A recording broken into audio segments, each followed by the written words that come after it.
So let me get started. Welcome everybody to 52 Living Ideas. Today is Jan 1st. So we are taking a review of how we did in 2020. Because in 2020, I've been running these meetups in New York for 4.5 years. We've got about 300 regulars who show up. You would get between 30 to 80 people showing up every Saturday. We had a very close-knit community that cared for each other, really enjoyed meeting each other every Saturday. So that was kind of an integral part of our lives. I did not want to lose it. So I decided to go online. And it worked. Initially I went on to Discord, which was not the right platform. It is actually quite amazing that, that Zoom has been able to handle the internet traffic. Discord couldn't really handle it. It had all kinds of technical problems. It is a genuinely hard technical issue of having so much traffic, like 10x staff traffic, especially on video. But Zoom has done a fantastic job. So moment we moved to the Zoom platform, it just worked very well. It kept on growing. I've grown from about 2,000 people in the meetup to about 5,000 now. We launched the YouTube channel. We have more than 250 videos on YouTube. We are up, we just crossed the 1,000 subscribers in YouTube. So everything is going, really well in numbers. But what really matters is the quality. And what I'm finding is that people are just showing up from everywhere in the US, everywhere in the world. They're just finding us somehow. I'm not, it's just happening. Okay, which is all a good sign. Okay, but I want to see. But the way I think about it is that the kind of conversation that we do is a good thing, and it's something that is valuable to everybody. And I want it to be available as widely as possible. So I am not happy. I am very happy. I'm very happy about what we have done. I really, really enjoy doing this. I'm completely thrilled with it. But I think, there is a lot more to be done. Individually, we are amazing, amazing human beings. We can do more. Our interaction can be deeper and more productive. Much more people can be involved in this. I can get lots of other people not only participating, presenting. So I can see multiple ways in which I can grow. But I'm very eagerly planning out what I'm going to do in 2021. But before I do that, I want to kind of look back at 2020. And you folks have been with me. So I want to give you a chance. I'm going to give an open-ended question. What are you getting from these meetups? What do you like? What do you not like? I want to hear from everybody. And then we will go ahead and talk about 2021. So I'm going to take volunteers. Anybody who wants to talk, you can go ahead and type !! as always, and we will go from there.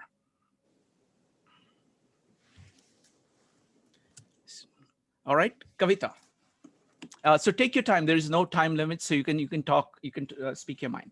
Go ahead, Kavita, and then Shelly. Happy New Year, everyone. This is amazing because even though 2020 had like so many fallbacks and a lot of challenges, I found 52 Living Ideas, which was great, really helped me to track down because I was going through a tough time. I was struggling. I didn't have many friends, but I feel that I have a community that I can be safe and share stuff and learn stuff. There is a lot of amazing ideas and minds who readily share stuff, who help each other without anything in return. So this is something amazing, and I think you're doing an amazing job, and this is something very ambitious to do with so many people, but you're pulling it off so good.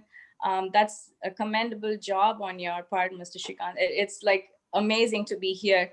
And personally, I have learned a lot. Like, I feel like I'm back in school, like actually learning about life itself than just, reading for earning a living. It's not like that. It's like living my real life, like finding a purpose of why I'm even existing, learning philosophy, psychology, knowing authors. I've never taken a book out of my syllabus and learned anything before. Like, I'm like 37 years old, but I have actually feel like a toddler coming out and becoming an adult finally, like knowing why I'm here in the first place. It's amazing. Like, I don't have much family support or friends, but now I feel like I'm gaining friends. Like, I'm attracting people towards me because of the attitude that I've developed. I'm being more open. I'm like taking in even criticisms to push myself to get myself better. So I'm taking all those negative things and turning them into positives. And knowing about Carl Jung, Jordan Peterson, applying things in my personal life, it's like, this is like, though 2020 is like so bad for everybody, I'm like keeping up myself so positive, and people are like, how are you doing this? Like, where do you get this energy? You don't stop, girl. Like, that's how I get it from my workplace, because I'm a frontliner. I'm an occupational therapist, and I work in a nursing home. So I have to deal with old people, and I have to wear my PPE, I have to wear my shield, and I have to yell on top of my voice. But still, I would smile. I would just joke for them, make them happy, and they are all happy to see me every day. And I'm thankful to God to give me that kind of energy that I got from, learning stuff like stoicism, keeping yourself calm even though the external situations are so hard. How do you keep up yourself and keep going through it and fighting against it and being stress free, doing all those meditations with great people, like listening to all those great poetries. I've not been very active at all. I do not talk because I feel like I would say something wrong, because I feel so small when you all talk. Like, I'm like, I don't know anything, whatever they're talking about. And it's like a sponge. I've been like just grasping because I want to talk at the right time. Like, when I feel that I'm confident enough that I can say something. But this is just me being so grateful and thankful for this platform that helped me out a lot going through this tough phase. And I'm actually helping other people to, like, I've even invited some of my friends to join 52 Living Ideas. I show them all the recorded versions and I sit and talk to them, like all the notes that I've been taking off. I used to just sit and give them lectures, and they're like listening to me. I'm like, oh wow, okay, I can share some things too. So I got all this from 52 Living Ideas, and I'm very thankful that I found you all here. And yeah, thank you. That's all I have. I don't have anything negative to say. Thank you, Kavita. That was amazing. Thank you so much. The thing I particularly really like is the network effect. That if we are doing something right, it will help people around you, even outside of this, because that's really the acid test of saying, like, there is a fundamental change in you and how you look at life, and that other people can see it and gain from it. So I thank you so much. Next up is going to be Shelley, Joe, Andrew, and Linda. Shelley. Yeah, so Kavita said a lot that is really accurate. Girl, you should speak up more often, because you're spot on everything that you said. So I mean, I thought a lot about this today, Shrikant, when I saw what the meeting was going to be about.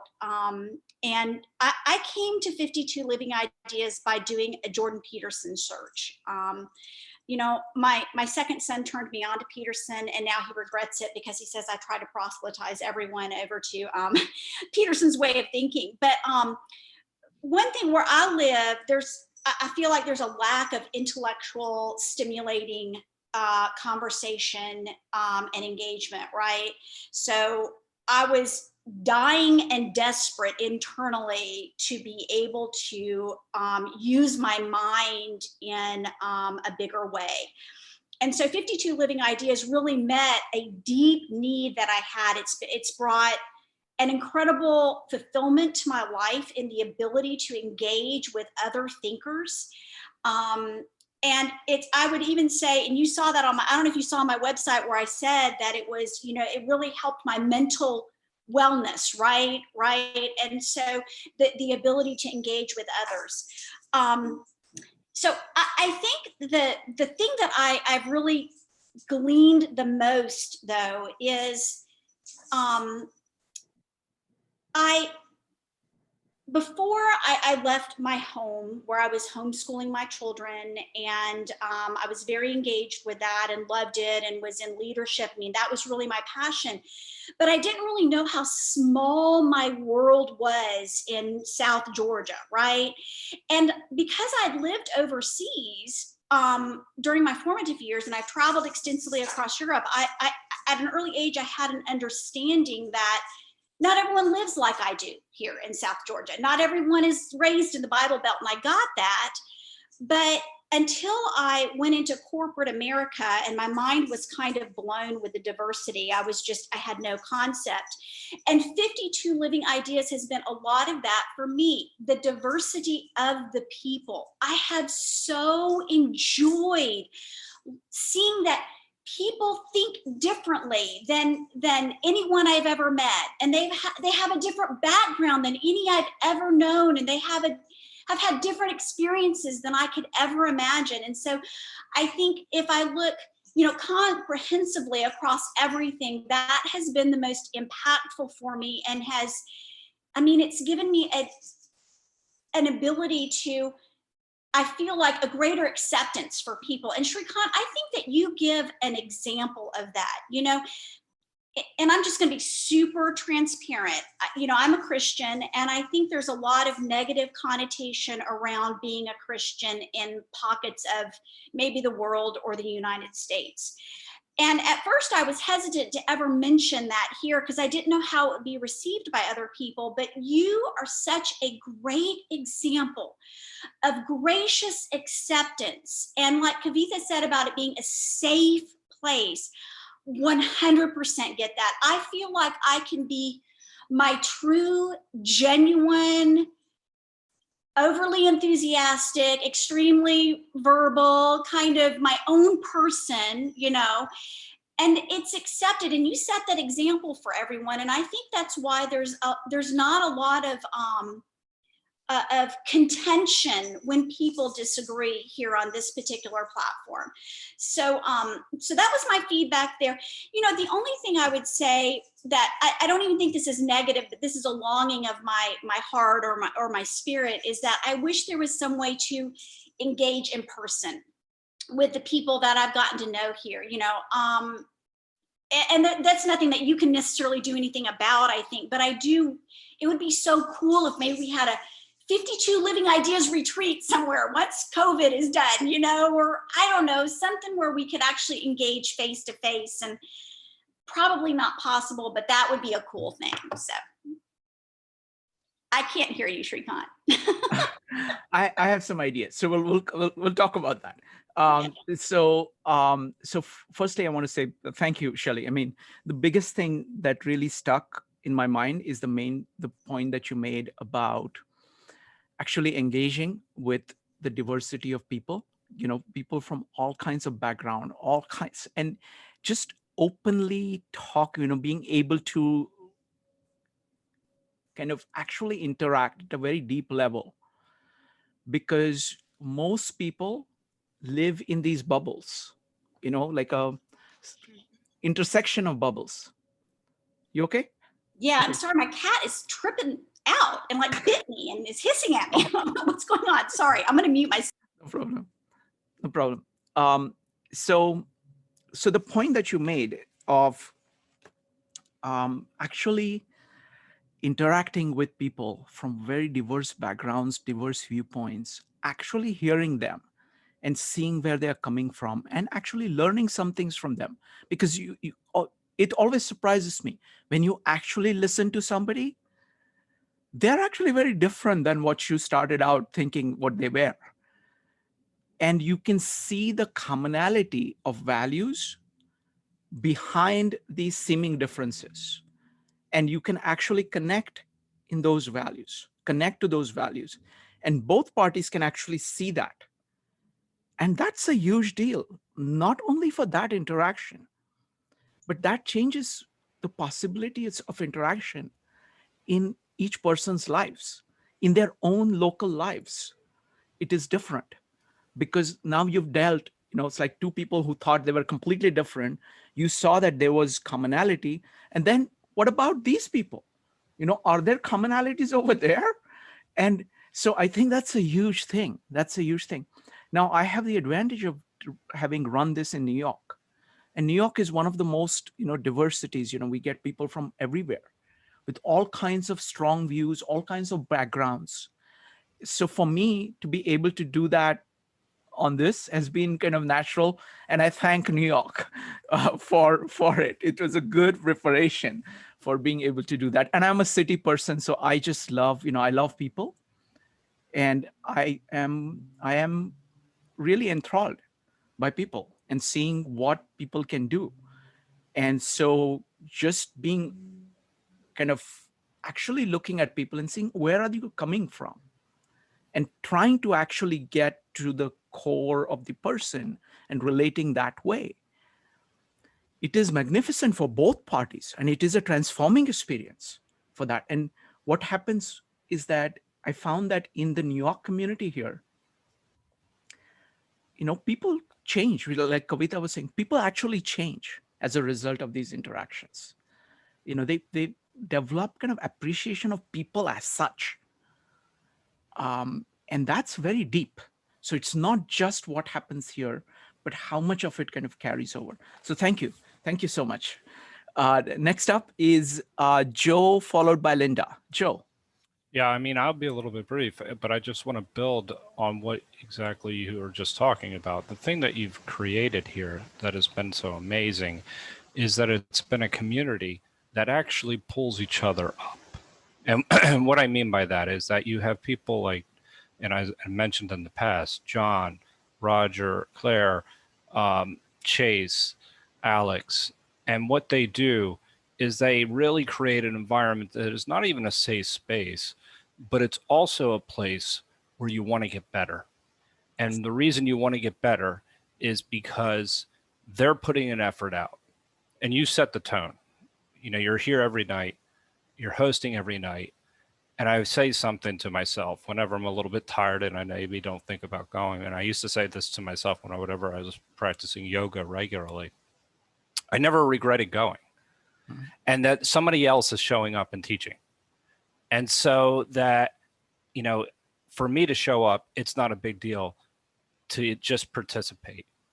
And what happens is the leaders that you've really assembled here, whether it be on Stoic Saturdays or whether, again, the regular speakers, they all are really skilled in raising our games and really helping us to say, you know what, I don't want to miss this reading because I'm not going to let them down. They're working that hard to present. So that kind of environment really pushes you to become more than what you thought you could be. And I think that ultimately is something that you can't put a price on that. There's the practical aspect of it. I think there are two things. You've also done an incredible job, giving us the intellectual and linking it with the practical. And that is a very, very difficult thing to do. So when I say the intellectual, I mean, I refer to Self-Improvement Fridays, even Jordan Peterson. I consider that more along the intellectual lines. But all your speakers are able to bring that and make it very, very practical. And an example of that would be just as Roger was speaking about fear last week. And we talked about fear with Outwitting the Devil, and that there are actual exercises that we're doing. And even the meditation aspects of things, how that fits into the practicality of what 52 Living Ideas has actually brought. It actually brings actionable things that we can do to improve our lives. So for me, this has been a life-changing experience on a number of levels. I'm just scratching the surface as to seeing what I can be. And for that, I can, directly attribute to 52 Living Ideas along with the Thinking Society, Philadelphia. Mm-hmm. And also there's other aspects of this that when the idea of systems thinking, I had not been involved in that for a very, very long time, but that's a very practical thing and something that I'm going to look more into this year. And, you know, that's an area that I was very good at coming out of college, but you've rekindled that. And so that's something that I have to, you know, I can't say how grateful I am for that. And just on a number of levels, it doesn't stop right there. The 102 great ideas. You know, my sister had that book for 20 years. And, you know, now she had it at her place, but but it was something that I had not read. And it's not, but it's wonderful that how, you know, you have these tremendous, you know, amazing ideas, time, courage, what they actually mean. To walk through that with someone really makes you not only appreciate it and understand it, but it makes you feel like you're not the only one that's not, you know, that's interested in these things. And so it gives you new insights on how to think about problems in a very practical way. And the more you get to practice, the better. So for that, I am, you know, eternally grateful this year, or for the past year. It's been a challenging year on a number of levels. It's been, you know, even, you know, Zoom is a difficult, you know, it's not always, I like the in-person, you know, meetups, but you know, I couldn't envisioned anything better. So I'll just, you know, leave it at that. And I look forward to a combination of the two in 2021. Wonderful. Thank you. Thank you, Joe. So I want to talk just about a couple of things. I mean, there's just so many amazing observations, but I want to talk about a couple of things. First, I want to talk about the people who run many of the meetups here, like, you know, Chase and Alex on Mondays. Then Taylor, Jim, Jonathan on Tuesdays, the meditation.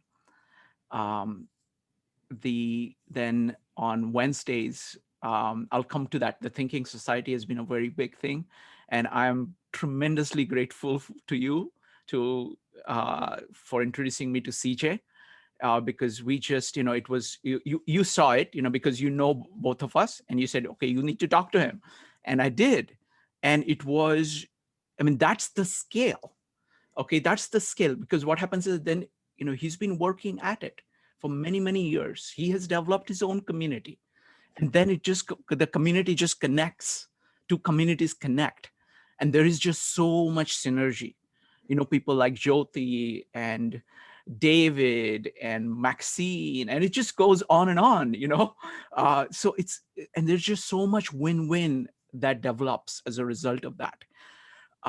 So I'm very grateful for that, to you, and to, you know, Thinking Society.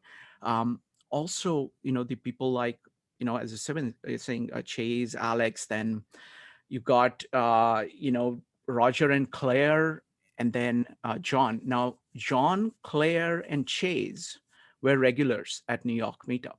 So I talked to them right in the beginning, and they were extremely enthusiastic. And they did not do that many meetups before.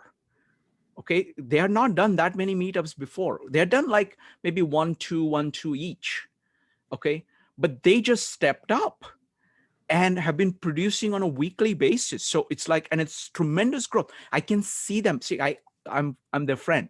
Okay, so I really care about their growth more than anything else. And they are growing amazingly well. Like what John is doing every Friday is magnificent. And he has just ramped up tremendously as a result of that. Claire, in addition to that, people like Roger and Aiden and Angela, whom I did not know before, okay, have come in. And I've been, so there is a lot of kind of win-win in terms of presenting that has happened. So I'm very grateful for that. And that has added amazing value to these meetups. Next up is going to be Linda, followed by Becky, Jyoti, and Jean. Linda. Shrikant, the best leaders are not the most powerful or the smartest people, but the ones who are willing to serve. and sacrifice their resources for the good of other people without string attached, I may add. So that's what you're doing, and we are really thankful. And you have done it in New York. So like the song say, you have done it in New York, you can be successful anywhere in the world, right? Yes. Just, I would just give one suggestion for the breakout room. Mhm.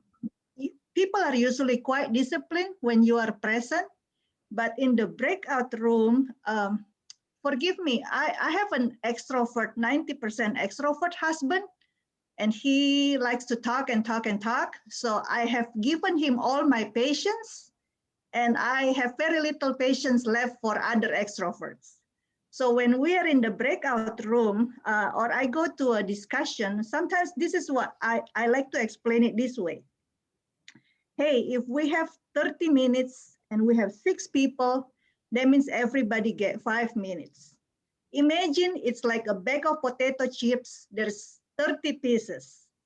Everyone can only get 5 pieces. But don't take all those 5 pieces all at once. Don't hog the plate. Pass the plate so other people won't be anxious waiting for the plate to come. So yeah, that's my point. And everywhere I go, I was like, hey, on Zoom, everyone is a public speaker.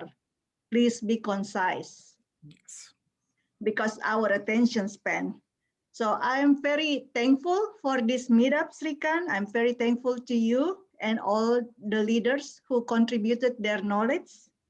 I'm an intuitive surrounding by sensors, extrovert sensors here in San Diego, but I can see you almost every day. So I'm thankful about that. And I'm thankful to meet all the intuitives. I was like, wow, there are people who are like me. Well, intuitives, sometimes they show up without combing their hair. Those of you who has hair, I was like, wow, they are intuitive, and they they just don't really take care of their appearance. But it's just, I'm happy to meet your beautiful mind. So thank you.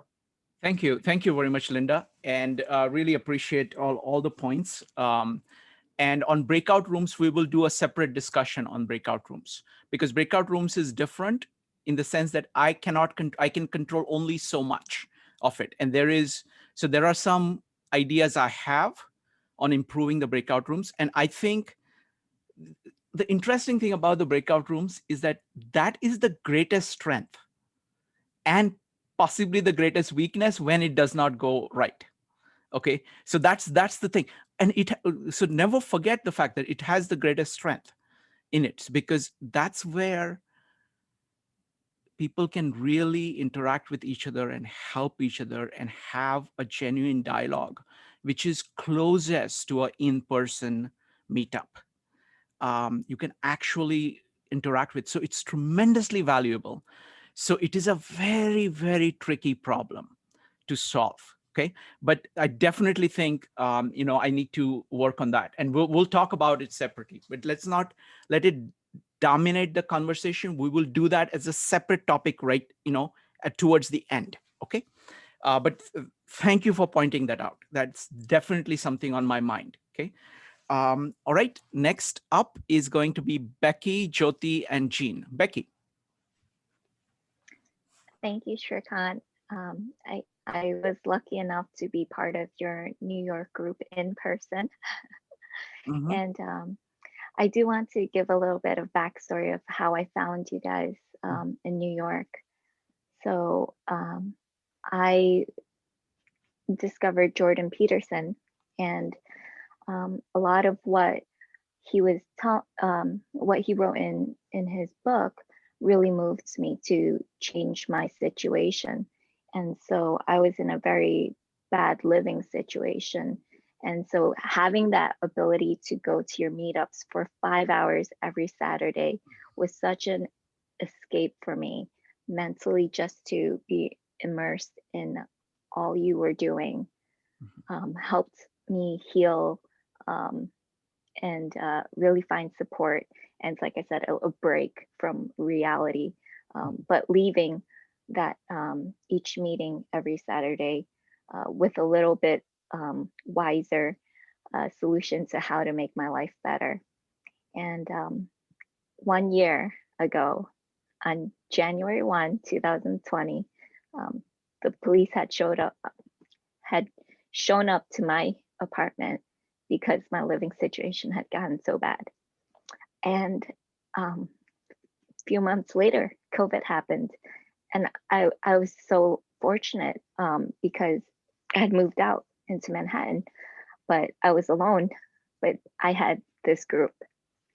And I am so thankful because you guys provided me with, once again, an escape, but a way for me to deal with my shadow and the demons that I had suppressed for so long. And I think one of the things that I'm most grateful for was you helping me to do the cognitive typing because it gave me so much answers to who I was, and I would and having Michael Pierce come on, that was fantastic. And it just led me down this rabbit hole. So I disappeared for a few months and reemerged after going through like John Beebe's work and so many like psychology. But thank you so much. I'm grateful. This group has really changed my life, and it's more effective than 2 years of therapy. So thank you. Thank you, Becky. Thank you. It's it's very touching. I mean, the thing is that it's like in New York, the community that we have, because many of the people here are not aware of the New York community, but the community that we have in New York is very close knit, and this is a bunch of friends, bunch of people who really know each other, really care about each other, and they have such great common context built up that it is like it is like church, if you like many people called it, like we're not religious, okay, but it is equivalent to that of basically what it is supposed to be, okay, what it is supposed to be, of saying, look, step back from your day-to-day life, take time to do that because it is important to connect to the deepest parts of you. And let us do that in a community where all of us are trying to do the same thing. All of us are trying to grow. Let us help each other grow. And that's all, that's what the community is. And my purpose of going online was I always kept on repeating, Claire and Chase helped me, brainstorm. So I would talk to them. So I had like formulation, because the clearer you are about what you're trying to do, the better chance that you will get there. So I kept on saying to myself, I want to scale up the meetup. Okay, so everything that is there in New York meetup, I want to bring that kind of feel to the online medium. And I think we are almost there. I think there is that in the online. At the same time, I do think, as many people are noticing, that we are human beings, and in-person interaction is a very deep part of who we are. So once this thing is over, we'll have to figure out, I have some plans about kind of doing something where both the in-person and online, you create a synergy so that one turbocharges the other and other turbocharges the in-person. So I think there are ways of doing that. So I'm definitely working on that. But Becky, thank you. Thank you so much. Really appreciate it. Thank you. Next up is Jyoti. Okay, I don't know what to say anymore.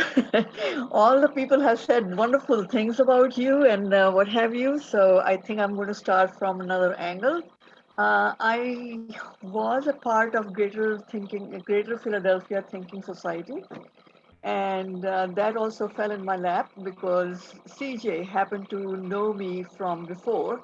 So when I moved in the city, he sent me an email saying that if you want to join this society, and which I did.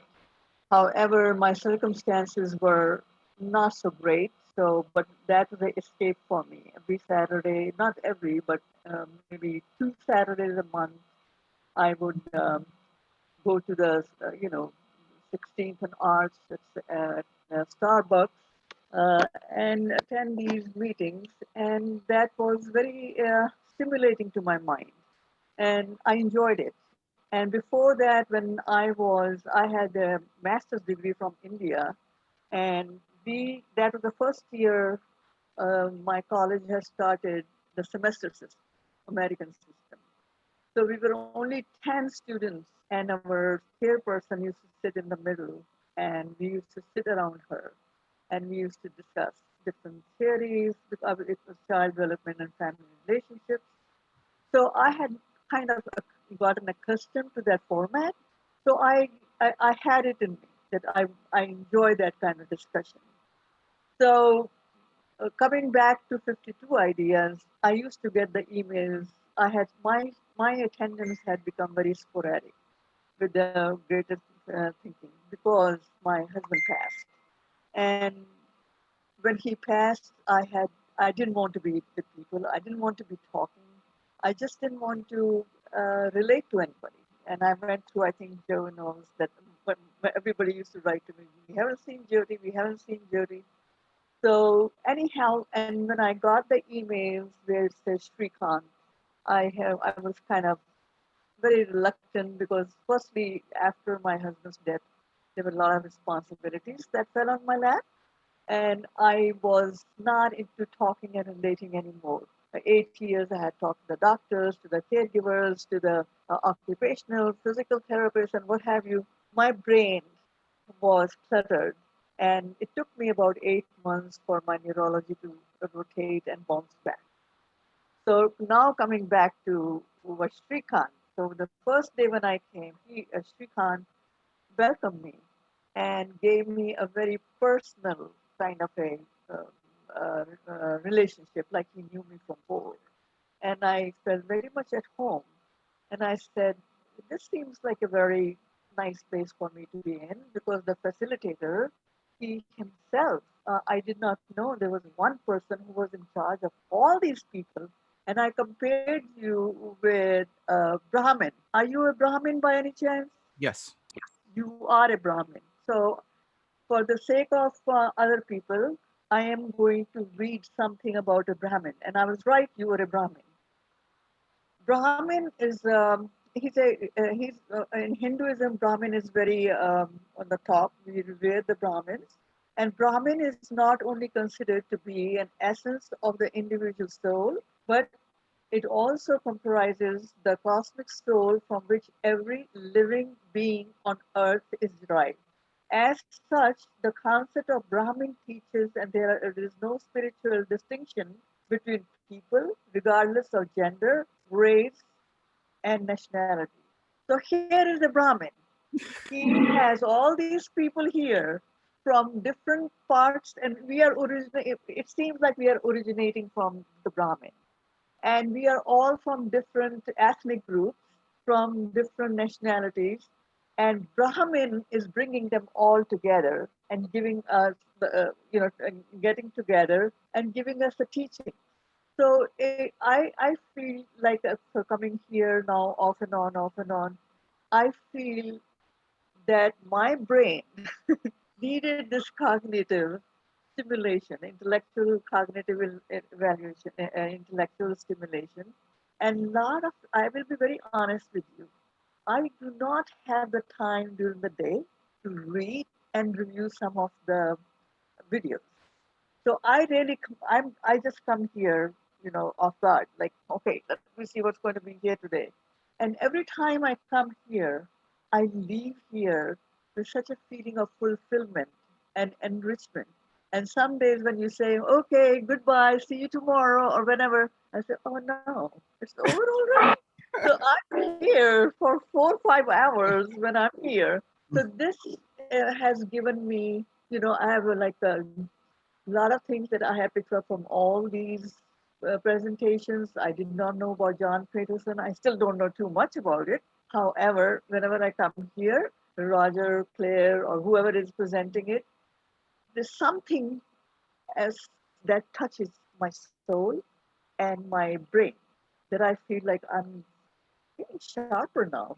I understand better. My memory has gotten better. I can recall a lot of things. And not only here, what the groups did the year for me, that whatever it was sitting in the back of my mind, it brought it out. And I, like a Piaget, I don't know if you remember or not, Joe wrote to me, go there, because I was reluctant. I said, I don't know, I didn't attend it before. And then he said, no, I think you will get it, you'll get it. And as soon as you started, it all came back to me, the operational theory, the pre-operational and what have you. So it's like, it's also bringing my sharpening my memory and bringing a lot of facts that are sitting in the back of my mind. Now I really enjoy being with a lot of people, and I just hope that some of the people that I enjoy, they will be in my breakout room. But somehow in my breakout room, except for the few people that have been very interactive, some people are not interactive enough. And I end up one time a thing I wrote to you that get me out of here. Nobody's talking, but sometimes I feel like I'm the one who starts it, and then I don't want to dominate the conversation. So I keep calling the people. They have pictures there. They look beautiful. I say, "Would you like to speak? Would you so and so? Would you like to speak?" But there's no answer. There's not even a hello. Then one day, one person said, "Look, I'm stuck on my iPhone. It's not moving. The keys are not moving." I said, "Oh, okay." So sometimes that's the only problem that I see every so often. Um, but on the whole, I would consider myself to be very fortunate because when I got ready, when the storm was over, and I was ready to go out in the field and try to be part of the society like I was years ago, 36 years ago. I was a professional, and my job was all talking all day. I wore different hats, shifted gears all day long, and that came to an abrupt end because of my husband's illness. And then when he died, something in me died a little bit. So I am very grateful. I am very grateful to you for doing this for all of us. And it's amazing, one person, you are just one person, how you have the ability to bring each one of us together and make us feel so important in our own ways and give us the approval and permission to feel the way we feel, and you don't judge. That is amazing, that I can say something and I would feel embarrassed and you would have absolutely no reaction. So that is how you feel, that's what you want to say. You are welcome on this platform, and I thank you, definitely you, but I also thank all the people who come here, that they put all their agenda behind, and they are here. They are not somewhere else. They are here in the present. Thank you so much, Shrikant. Thank you, Jyoti. Thank you. So I want to tell you the secret of this. It's actually what you alluded to. I wanted to make sure that everybody understands. In some ways, see, I'm an American. I love America, but in some ways, I'm a very deeply Indian. Okay, though I'm not religious, there are some basic ideas in Indian thought which are deep part of me. One obvious thing is the value of learning. Like, for example, the Brahmins, right? The core thing that you do is you learn, and that is considered, you have reverence for learning, okay, of the kind that is actually not seen in the West. It's not just about achieving a particular goal, but it is good to know, and that is something which is very deep in me and kind of an integral part of me. So that's one part of it. And the second part of it is more fundamental, and actually this part that I talked about of learning comes from there.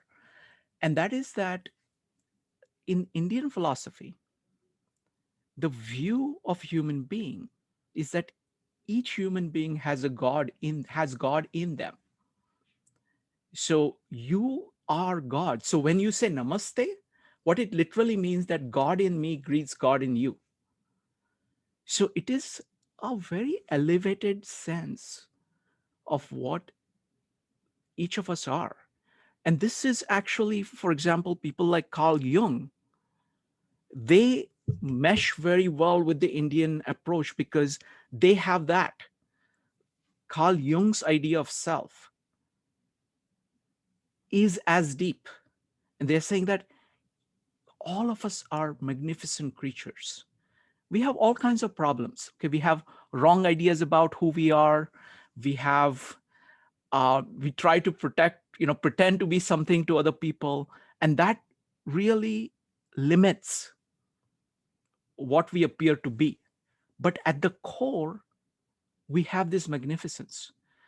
And that's how I feel about about people. And that's just the base.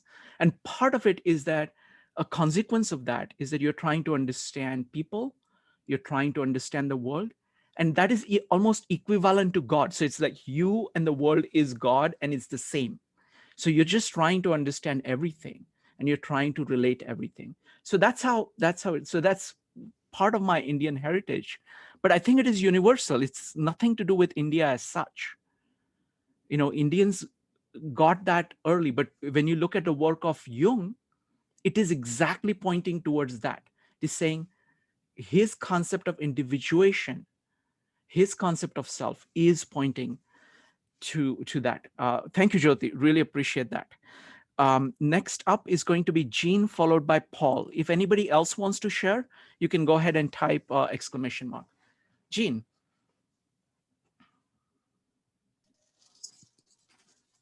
Hi. Hi. Sorry, I'm cooking. So yeah, I really glad to join today. So I think, yeah, 2020 was a very strange year. And I think really 5-2 Living Idea helped to transform it.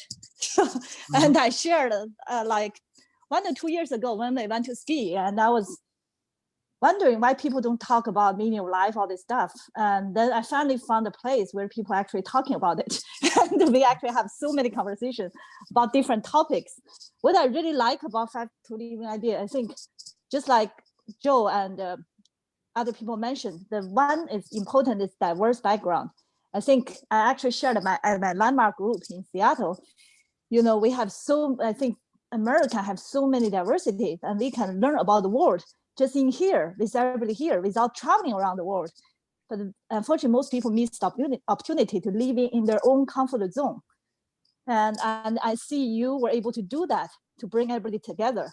Another thing is, I think it's, oh, I lost my thoughts. Yeah, diversity, and also what is it? We'll get back to that. That's fine. If you think of it, you can just go ahead and type another exclamation mark. You can come back to that. Go ahead. Yeah, I think what I really like, another thing is another thing is the practical part Joe mentioned, because I joined some other philosophy group, and some just read very complicated academic word. It's like, how this going to affect my life? I have my own business, I'm a mom, I have so many things going on. I really don't have time. Maybe after I retire, I can read all this book. But I want to, like I mentioned earlier, the reason I read books because there's problems I'm facing. I'm not trying to change that. That's why I'm reading prepared about education for my kids. I'm reading the flow about business. Stillness is the key. How to calm down in the information world. I think we have so many challenges in life. And I found the most productive way to learn actually this group is through the 12 rules, map of meaning. It's like, and also stoicism, because people hold you accountable. Then I have to finish the chapter because I'm so busy with other things. Oh, I have a meeting tonight. Tomorrow I have to finish that. I think that really helped me to follow through. And I would like to have more meeting, at least like couple of meetings that continuously study one topic or one book that will be on top of that. Then you have all the diversity you provided, like what they called the Wednesday one, like polymath. That Right. I really like, Mhm. So you cover both the ways and depths. I think that will be perfect. Thank you very much. Wonderful. Thank you. So thank you very much, Jean. I think the point about practical application is very huge, because it is really, if you look at me or look at all the presenters that are there, Joe was making the same point that Jean is, and Jean also made the same point. That really sets us apart, because we are looking at going as deep as possible in trying to understand things and trying to apply it as vigorously as possible on both those fronts. And that's a very unusual combination. There are many people who are just trying to say, okay, how can I make my life better? But they don't kind of step back enough to look at some things that they may not have looked at before. And there are people who kind of get lost in philosophy in trying to parse kind of small things and don't really bring it back to bear on the life. So I think that's a huge thing. Also, the point about going from depth and breadth. So we do many things which are very deep. We looked at the entire series on Jung. We had basically all the basic concepts of Jung being examined by a panel of Jungian analysts for 13 meetups, total of 13 plus, I think it was like 2.5-hour meetups each. So that is almost like 30 hours of diving into details of Jung. Roger, Claire, and Victor are doing the same thing on Maps of Meaning now. Okay, so but in addition to that, we are bringing to light many different things. So whether it is kind of looking at calculus and saying, what can calculus do for you? Or, Polymath series is a classic example, because that series itself, we are exploring so many things. But that in principle, we're doing all the time. So I think that combination is very powerful. Last thing I want to say is that one other approach that we have is what I would call syntopical approach, that we keep coming back to. Basically, instead of looking at just one person's ideas or ideas in just one field, we try to bring to bear all other ideas on that, or all other viewpoints on that particular idea to bear, and compare all of them to see it from multiple angles. So I think that's also a kind of hallmark of what we do. Okay, next up is going to be Paul, followed by Andrew. Paul. Yeah, hello.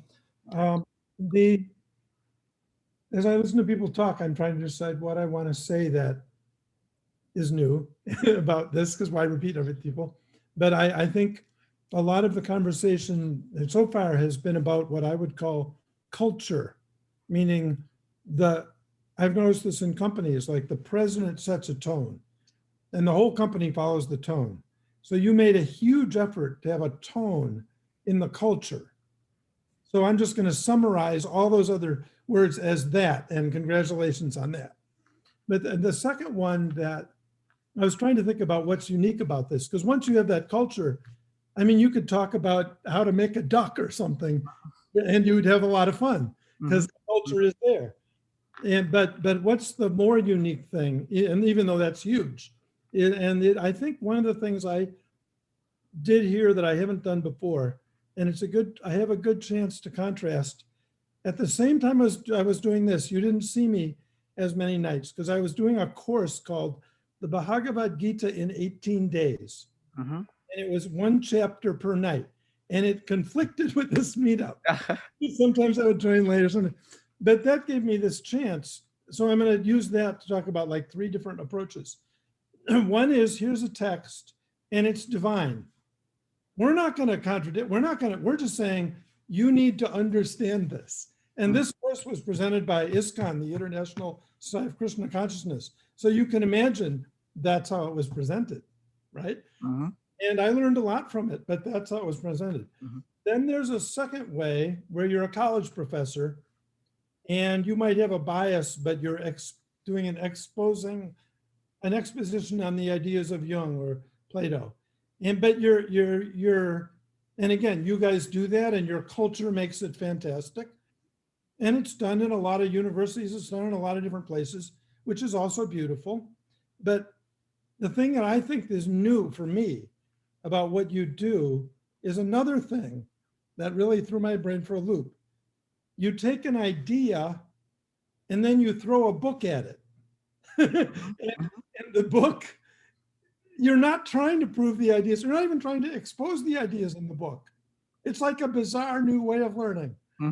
So I just want to say that in terms of your uniqueness, that's a big part of it that I had never seen before. So thank you for that. Wonderful. Thank you. Thank you, Paul. So one thing I want to say is that, yes, I do set the tone, but a lot of the actual value that gets created. So I kind of set the basic rules which make possible creation of value. But a lot of the value that is being created is by you folks, okay, of just the quality of people and the kind of the depth of their insights, their rich backgrounds that they bring, and they actually talk to each other, both in the breakout rooms, in the questions, in the takeaways. So there is this, amazing people with all these diverse backgrounds who are openly talking, who are basically sharing their entire life's experience, their thoughts, everything that they have read, all their observations. They are reacting to each other, going back and forth. And that is magnificent, because that is really what, kind of creates the value. We did this meetup on time, and I was completely blown away by that, because I summarized what all the historical thinkers had to say. And then I did something which is different, because I always keep experimenting. I said, okay, no questions. Let's just go into the breakout rooms. Okay.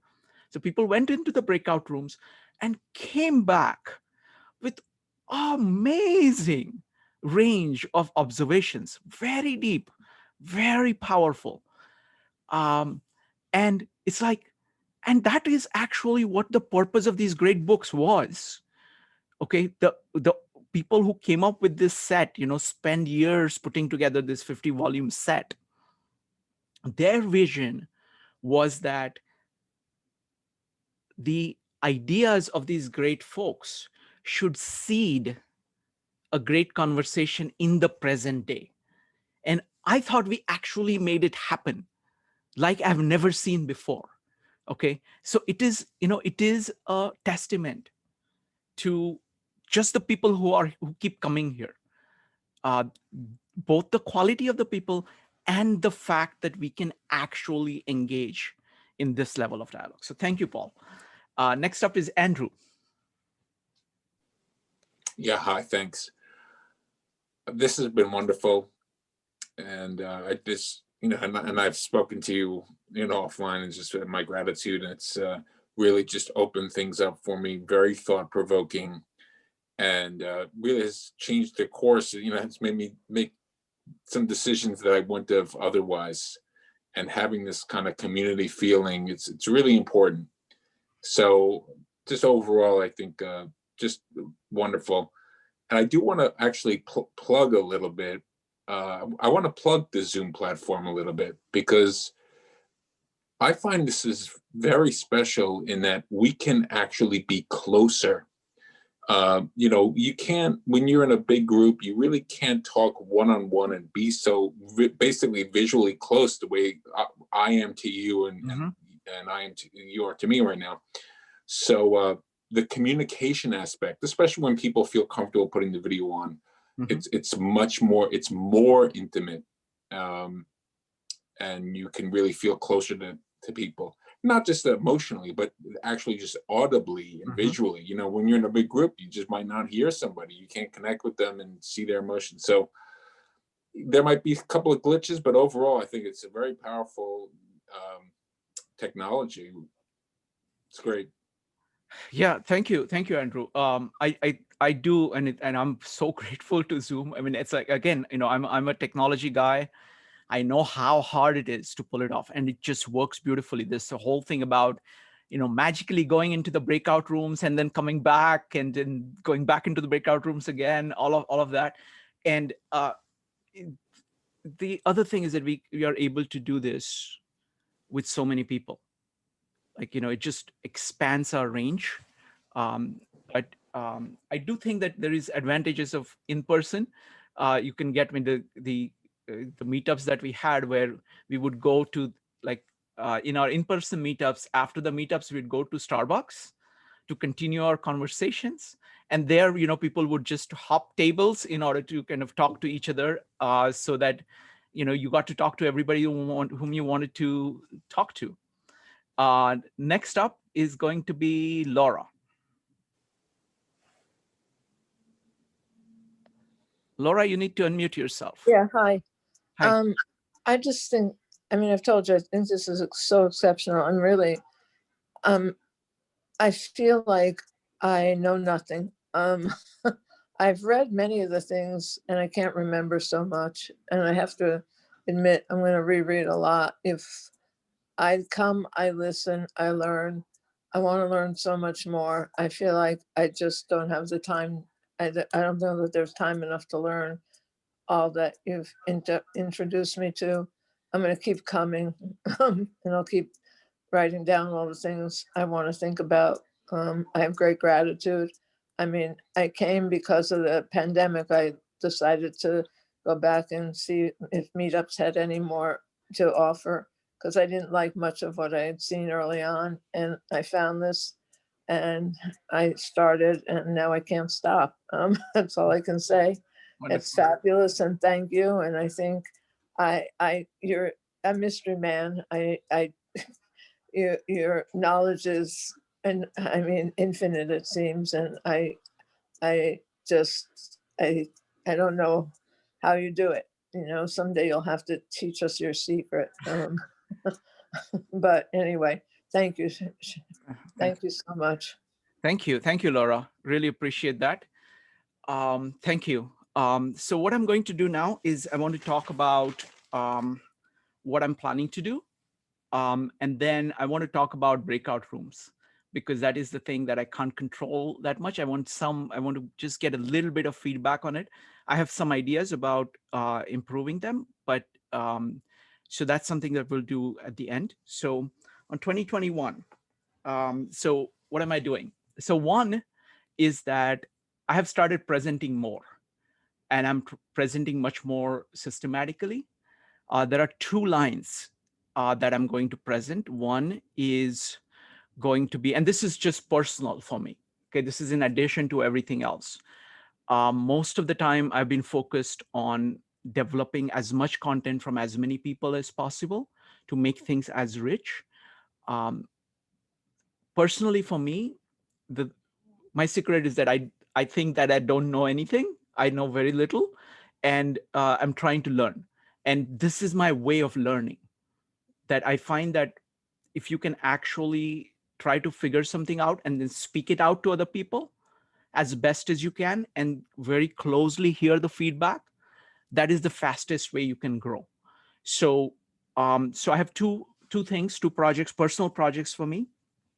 One is that I'm going to continue to present on kind of the best of my thoughts.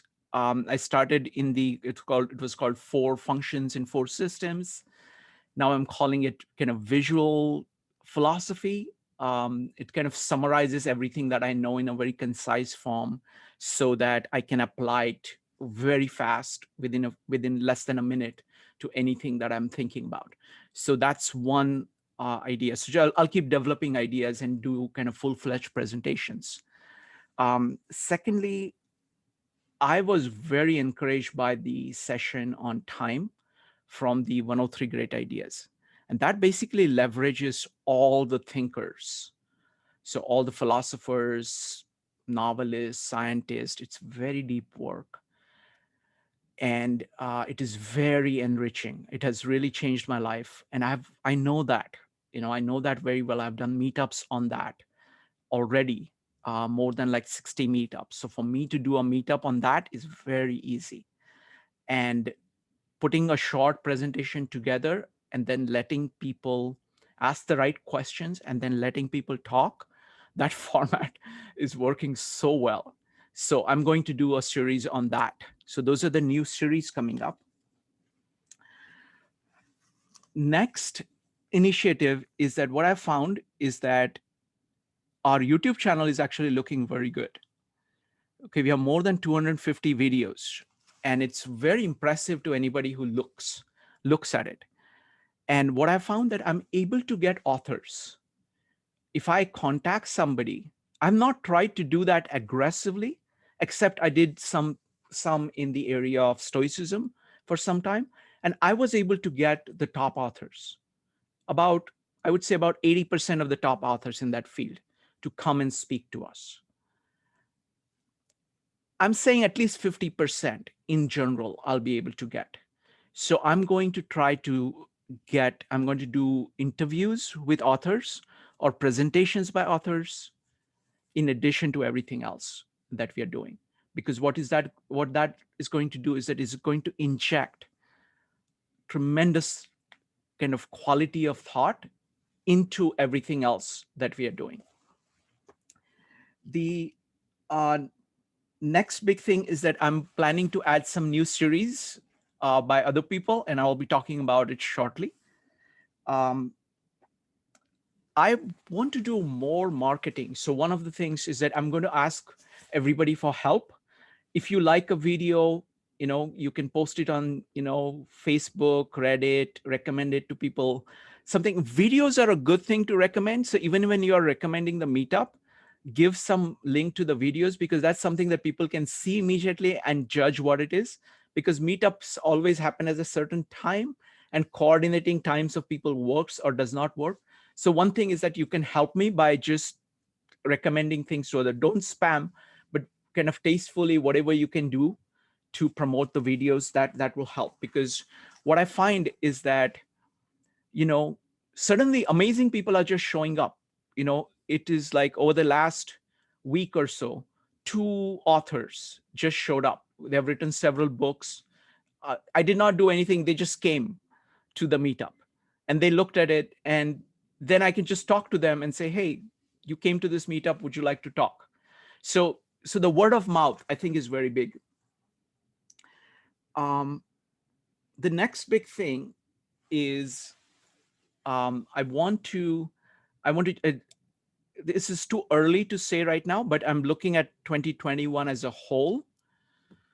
It's clearly not possible right now, but I am going to do hybrid meetups. So whenever we start the New York meetups up on Saturdays, we'll be carrying them on Zoom at the same time.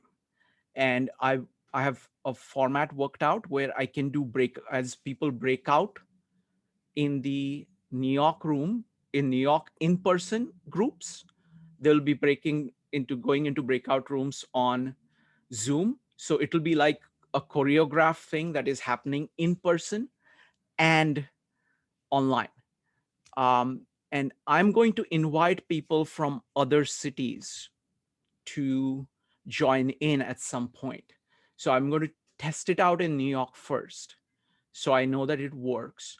And then I think I'll be able to scale it to other cities, because now I'm getting enough number of people in many, many, many cities, core people whom I can trust to run things in person. So once this COVID thing I'm not going to do anything until COVID has, the danger has completely passed. But once that has passed, I want to add the in-person angle, and doesn't have to be limited to US and Canada. I think we can do it in Europe on the weekends, in Australia at different times. People from there always show up. So I'll and I'm already working with groups from those places. So that's another line in which I'm planning to grow.